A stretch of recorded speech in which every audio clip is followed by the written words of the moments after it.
The sky beings give us our powers. Yes, said Methuselah to the monk. Yes, all animals are brothers under the sky, said the monk. There was more excited talking. In the commotion, Methuselah noticed one of the pandas signing something to Mungo. What's he saying? Methuselah asked. He's saying, you're doing fine. Keep it mystical, Mungo translated. Methuselah did.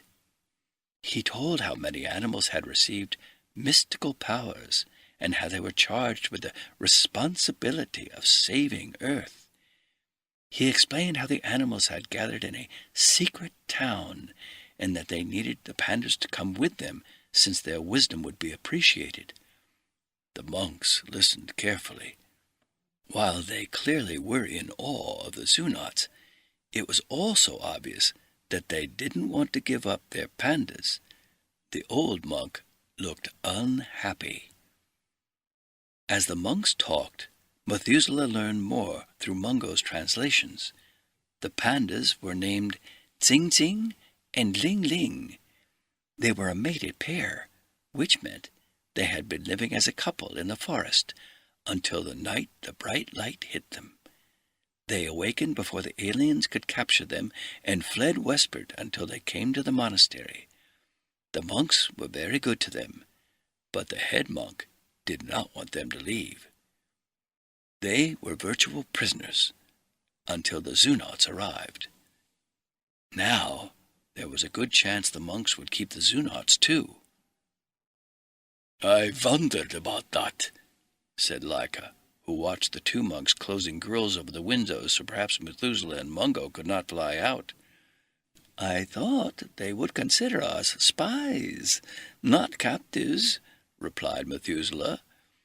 At that moment, when Methuselah had figured his long, strange career was about to end, another monk ran in toward the Zoonauts, gathered with the monks.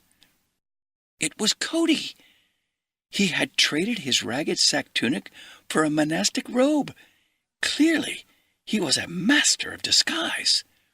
Quick, we must do something, Cody whispered to Laika. Some army trucks are heading this way. I just spotted them from the top of the roof.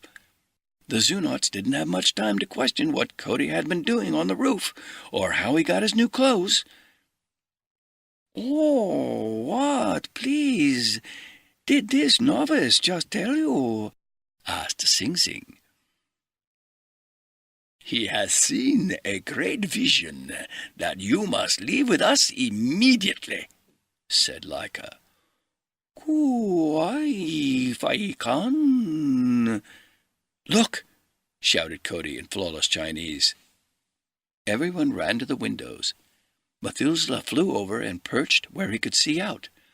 3 large green trucks were coming up the road toward the monastery. The monks all started yelling. Chinese soldiers, yelled Mungo over the din. They're coming to take the pandas away. At that moment, the head monk pulled back a curtain to reveal a dark opening to a hidden passage. He motioned the Zoonauts toward it. Tsing Tsing, Ling Ling, Cody, and Laika ran toward the dark passage. As they reached the exit, they heard a distant pounding as Chinese soldiers broke down the door.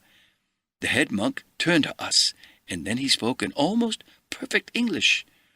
You must go and take the pandas with you, he said. You speak English? Methuselah asked. Yes, said the monk. I worked with the U.S. Air Force during the war. So did I, replied Methuselah with a bow. Thank you very much.